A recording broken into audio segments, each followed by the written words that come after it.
warahmatullahi wabarakatuh. Alhamdulillah kita bisa berjumpa lagi di channel Sekolah Dasar. Nah, untuk pembelajaran hari ini yaitu tentang pembahasan soal ulangan tema 1 subtema 1 di siswa kelas 6 SD Negeri Gunung Sunda. Kita langsung saja ke pembahasan soalnya. Yang nomor 1 di sini ada sebuah pertanyaan yaitu kangkung dan bayam adalah contoh tumbuhan yang banyak dimanfaatkan manusia sebagai A. bahan makanan, B. bangunan, C. perhiasan, dan D. kerajinan. Tentu saja di sini adalah kangkung itu adalah termasuk dalam jenis tumbuhan yang dimanfaatkan manusia sebagai bahan makanan. Jadi jawabannya di sini adalah A. bahan makanan. Jadi jawabannya yaitu kita langsung saja A ya. A.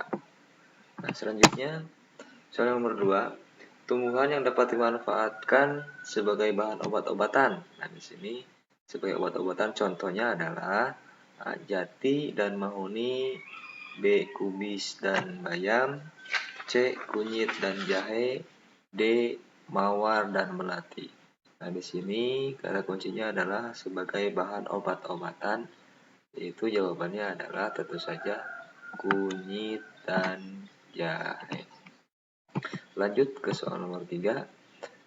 Tumbuhan yang berkembang biak dengan biji.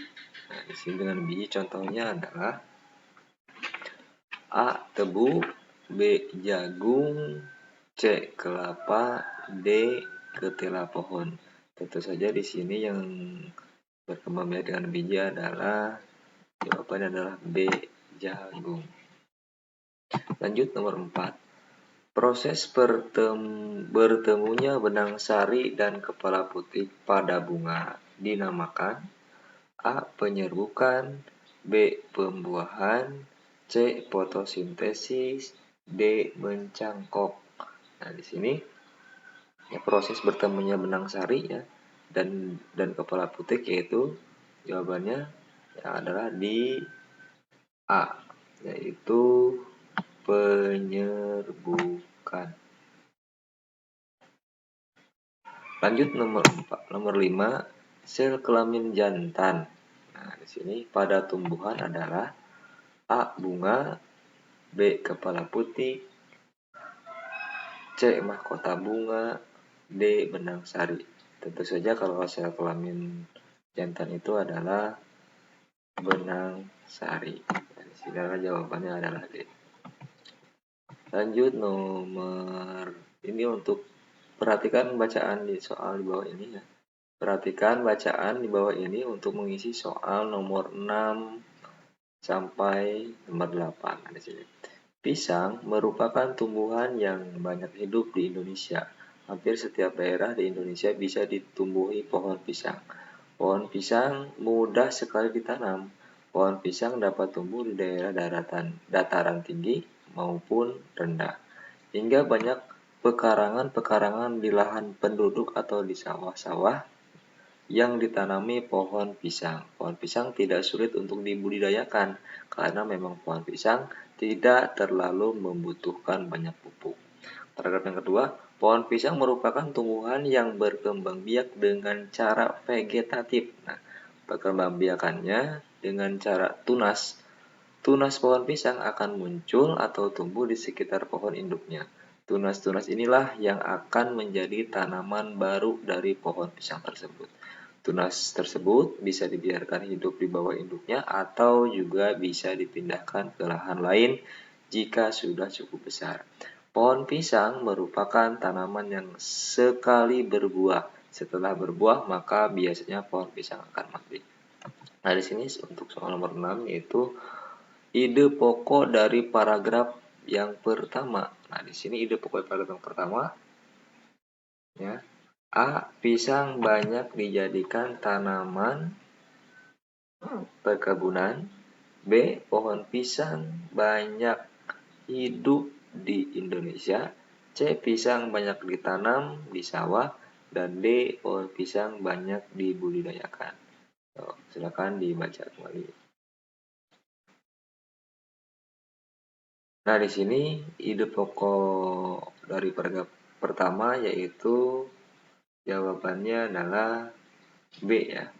Pohon pisang banyak hidup di Indonesia. Jadi ide pokoknya adalah pohon pisang banyak hidup di Indonesia. Nomor selanjutnya nomor 7, ide pokok dari paragraf yang kedua. Nah, di sini ide pokok dari paragraf yang kedua tadi, nah, di sini pohon pisang merupakan tumbuhan yang berkembang biak dengan cara vegetatif. Selanjutnya silakan kalian baca, dipahami dulu supaya bisa mengisi untuk nomor 7. Nah, nomor 7 di sini pilihannya adalah pisang dapat hidup dengan tunas. B. Pohon pisang mudah sekali ditanam. C. Pisang berkembang biak dengan vegetatif. Dan D. Pisang berbuah sekali dalam hidupnya. Di sini adalah yaitu jawabannya adalah, nah di sini paragraf yang kedua yaitu adalah C. Pisang berkembang biak dengan cara vegetatif. Selanjutnya nomor 8. Hal-hal berikut ini yang tidak sesuai dengan bacaan di atas. Nah, ini yang tidak sesuai dengan bacaan yang tadi ya. A. Pohon pisang banyak ditanam di Indonesia. B. Tunas-tunas pohon pisang tumbuh di sekitar pohon induknya. C. Pohon pisang berkembang biak dengan cara generatif. Dan D. Pohon pisang mudah dibudidayakan. Yang tidak sesuai ya. Nah, yang tidak sesuai di sini adalah jawabannya adalah yang C. Pohon pisang berkembang biak dengan cara generatif. Kenapa? Karena yang tidak sesuai di sini karena pohon pisang itu berkembang biak dengan cara vegetatif. Selanjutnya nomor 9. Tumbuhan di bawah ini yang tidak berkembang biak dengan cara tunas. Jadi yang tidak berkembang biak dengan cara tunas adalah A. Pisang, B. Tebu, C. Ketela pohon, D. Bambu. Jadi untuk nomor 9 di sini adalah jawabannya adalah ketela pohon. Selanjutnya nomor 10, ASEAN merupakan organisasi dari negara di kawasan A. Asia Tenggara, B. Asia Timur, C. Afrika Selatan, D. Asia Tenggara.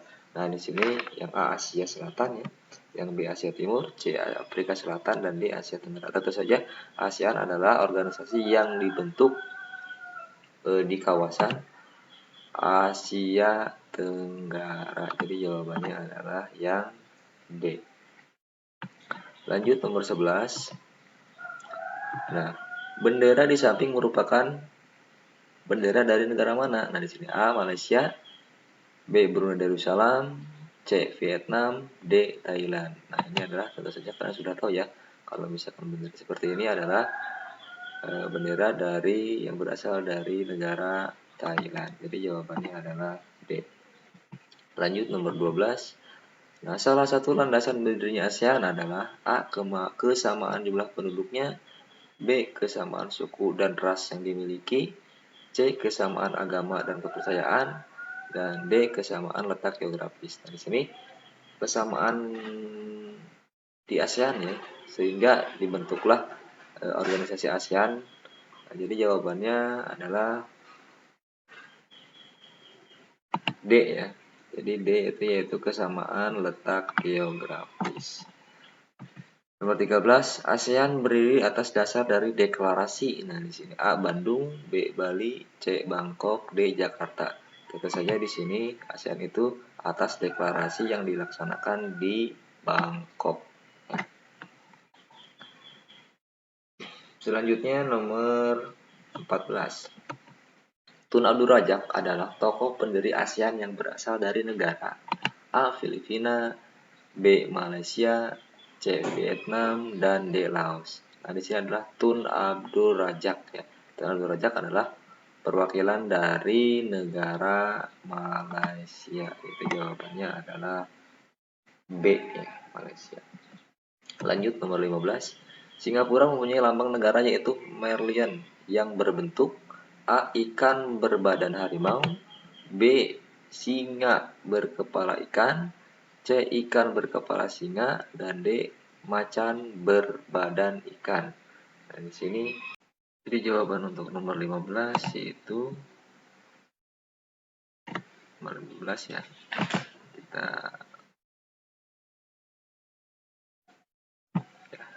15 adalah jawabannya ikan berkepala singa, jadi C. Selanjutnya nomor 16. Jumlah panen padi di Pajaya tahun ini adalah, ya, ada angka 3457.096 kg. Angka tersebut dibaca A. 30.457,96, B. 3.450.796, C. 30.450.796, atau D. 3.450.796. So, kalian perhatikan dulu. Di sini ada di belakang ini ada 6 angka ya. Jadi dibacanya 3.457.096. Jadi jawabannya adalah, yang benar adalah D. Lanjut nomor 18. Nah, di sana ada 20 juta ditambah 9 juta ditambah 40.000 ditambah 5.000 dan ditambah 500 ditambah 9. Nah, tulisan bilangan di atas dalam bentuk penulisan standar adalah apakah A, ya, apakah B, atau C, atau D. Jadi jawabannya yang benar adalah ini ya. Jawabannya C ya. 29 juta harusnya.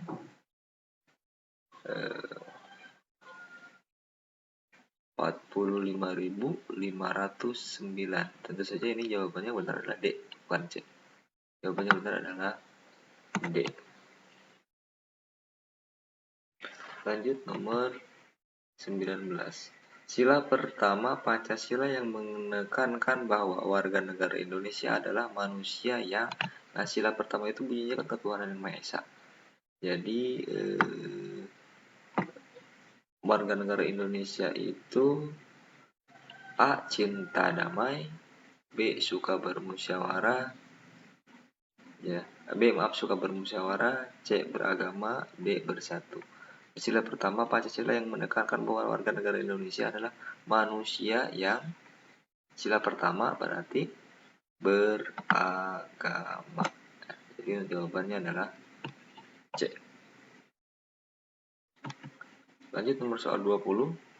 Seseorang yang menerapkan sila pertama Pancasila, maka ia akan A. tidak suka berteman dengan orang lain agama ya, B. menjaga kerukunan antar umat beragama, C. selalu memaksa orang lain mengikuti agamanya, dan D. beribadah jika ingin dipuji agamanya.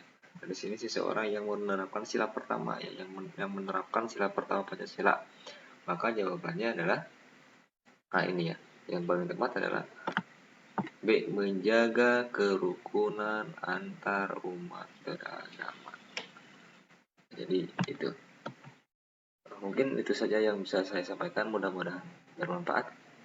Terima kasih. Wassalamualaikum warahmatullahi wabarakatuh.